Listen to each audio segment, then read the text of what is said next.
Assalamualaikum warahmatullahi wabarakatuh. Alhamdulillah pada pagi hari menjelang siang ini saya memperkenalkan diri. Ini Umi mungkin tidak asing lagi ya, saya Supriyadi. Kebetulan saya diamanahkan oleh program Pasca Sarjana UIN untuk menyelesaikan penelitian disertasi dengan mengangkat judul manajemen kolaboratif dalam membangun ekosistem pendidikan di pondok pesantren di Kabupaten Pesawaran. Kebetulan saya berinisiasi untuk mengambil tiga pesantren, salah satunya pondok pesantren yang dalam hal ini di pondok pesantren Al-Farabi.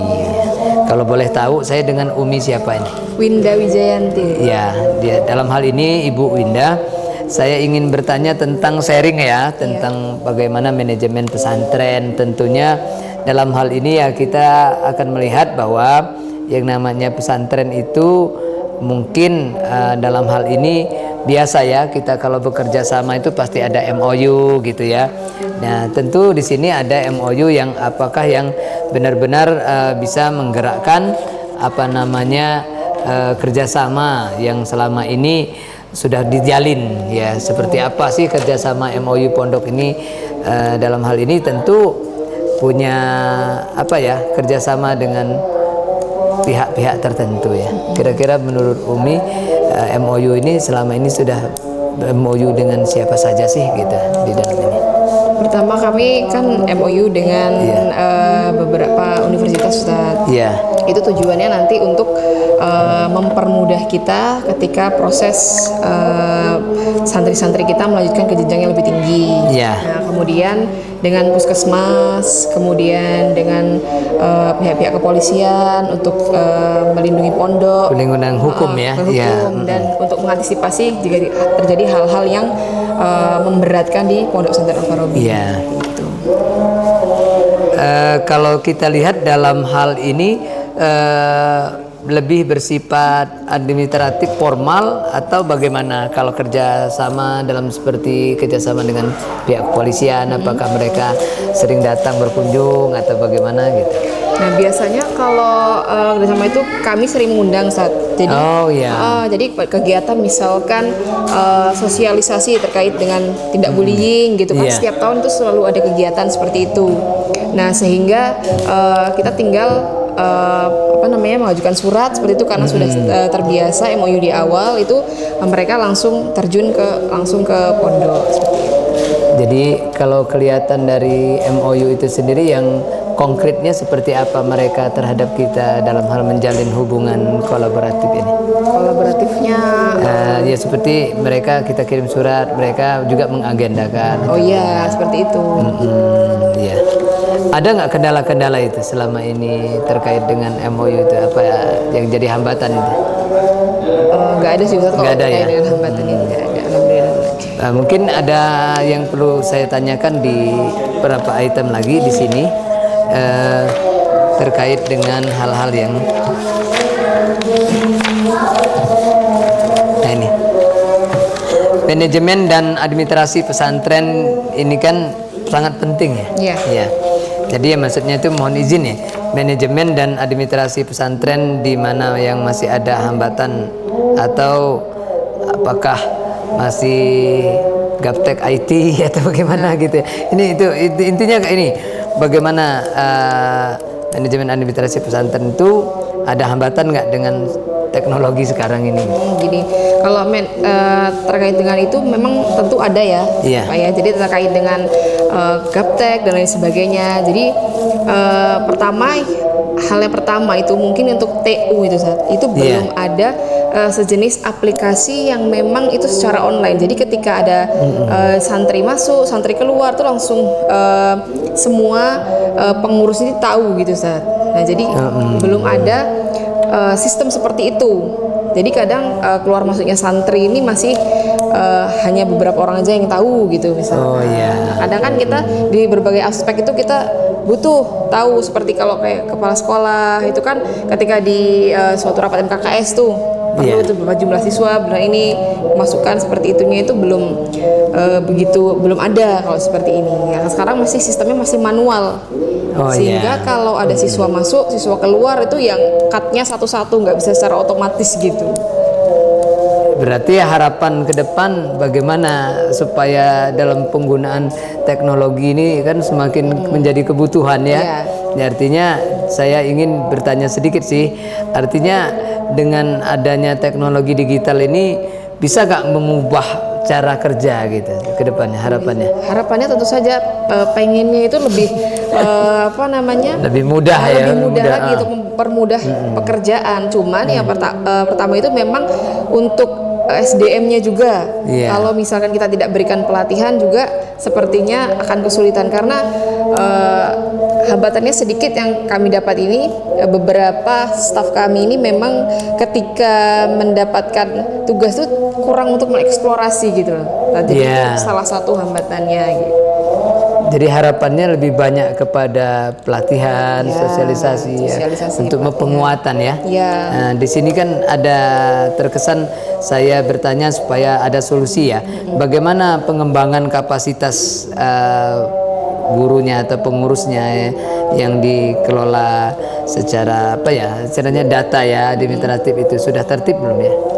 Kalau pengelolaan guru sudah tertib. Iya. Tapi kalau itu tertib satu yang Iya. pengelolaan guru seperti itu. Ya, tentu itu udah dasar awal ya. Sudah dasar awal karena namanya suatu instansi pasti Iya. pengelolaan itu harus tertib. Saya juga ingin bicara sedikit ini Umi ya tentang transformasi SDM. Artinya perubahan sekarang ini memang luar biasa ya. SDM-nya memang harus ya benar-benar the best ya. Iya. Tapi ya kan semua proses ya, Iya. seperti yang harapan kita tidak terputus dengan kaderisasi tadi ya. Mungkin ini pertanyaan saya sedikit menyidir ke sini. Apa yang menjadi ketergantungan atau dukungan eksternal atau yang berdampak nyata dukungan dari pihak luar untuk mendukung sistem penggunaan ya teknologinya lah ya dari luar, artinya masukan apa harapan ibu yang dari luar bisa membantu menguatkan pondok ini dalam aspek digitalnya gitu. Yaitu yang pertama kita membutuhkan pendampingan terkait pemanfaatan teknologi, Ustaz. Ya. Nah, terus yang kedua itu mungkin ada support untuk pengadaan aplikasi, yaitu Yeah. untuk manajemen itu supaya lebih berkembang lagi dan mengikuti zaman sekarang ini.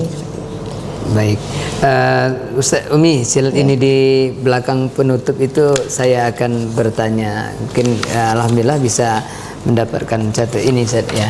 Oh, iya.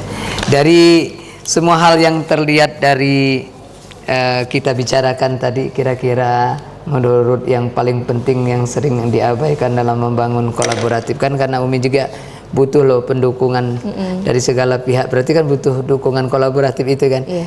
Kira-kira harapannya seperti apa itu yang paling penting ke depannya ya, dalam hal ini kan seperti penutup pertanyaan saya tadi, dari semua hal yang lebih hal yang telah dibicarakan, beberapa hal yang paling penting dan sering diabaikan atau membangun kolaboratif di pesantren ini, apa hambatannya itu ya? Hambatannya Ustaz ya. Ya pasti ada hambatan kan gitu. Apa ya?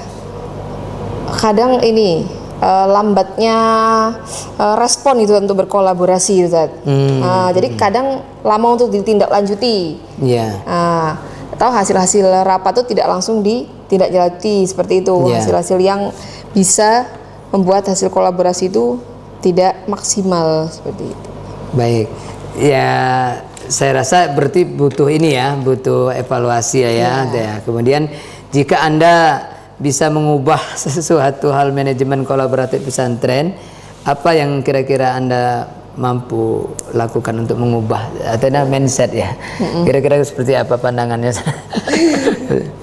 Berat ini Ustaz ya pertanyaan. Ya enggak sih, kayak sesuatu ya, saya pengen seperti ini kan gitu, apa seperti apa gitu.